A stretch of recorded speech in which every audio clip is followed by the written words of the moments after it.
सनम को जोहार ओल मेना तमा रोड मेना तमा धर्म मेना तमा आम हो मेना ओलम आद ले रे रोडम आद ले रे धर्मम आद ले रे आम हो मादो ओंका के नितो आबा ओल चेलकर बांचा हुई आबा चिकी चेलकर बन बांचा चेलकर ओना बन छारा पसना ओना लगे ते आबन तिनंग गांचो सावता दरो दिए बा तिनंग गांचो माचेत को अडी कुरुमुटु को छुटाव kan tabana तबे खान दो नितो बन नेला नोडे सेटल कना हा बै बै ते नोआ बिनेट को नोआ आसिका माध्यम ते ओका रायरंगपुर रे हेड ऑफिस मेना तबना आसिका ओना माध्यम ते नितो हा बिनेट हा हुयुआ ओना इदी ते नितो जहाँ के आशा को बेरेट आका तबना आबरेन माचेत को आर बांग जहाँ तु करे गे टोला करे बांग टोठा करे और चिके पासना हुयुक कना कि पढ़ाव हुयुक कना उनका के अब मिटंग माचे अब नोआ बालेश्वर दिसम जयसर ब्लॉक रे मिटंग आशा को बेरेट आका तबना ओना दो हुयुक कना बिदु चंदन ऑल इतुन आशा सेराली बसा नितो ओडे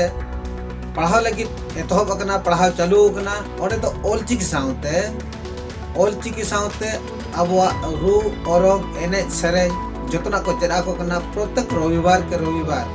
नितो जेलो कना अब साउता रे अडिगन हड़ अब साउता समाज करे खन संगीत को लहा कना अब एने सेरेन रू औरंग नुआ को बै बै ते बन हेड़ी दी ओना खातिर ते बिदु चंदन ऑल इतुन आशा सेराली बसा ओने तेहन खन आर बांग 10-3-2024 हिलो खन आसरा एतहबेआ नुआ आसरा द मांग खन के एतहब लेन तहन इखेन निया दाव खन दो टामक तुमदा रू को जतो चेदा को कना पठुआ को एने सेरेन को अब सावता समाज रे जहां तिनंग गे हेना बाहा एने की मामोने एने की बापला रे हेना जहां तिनंग गे अब समाज रे मेना जहां तिनंग गे एने को हेना रू को हेना सेरेन को मेना ओना को चेदा को कना तबे खान तो जहां के नोआ चेत सना पे तबना कि नोआ चेदो लगी इच्छा मेना तबना तबे खान दो नोआ आसरा सला पे जोगाजुग दाड़ेआ नोआ आसरा दो हुयु कना बिदु चंदन ऑल इतुन आसरा सेराली बसा स्टडी सेंटर दो हुयु कना डुबुर बुनी मोहुडुमा खुआड बालेश्वर तबे मा जोगाजुग तबन पे 10-3-2024 लखन गे ओने दो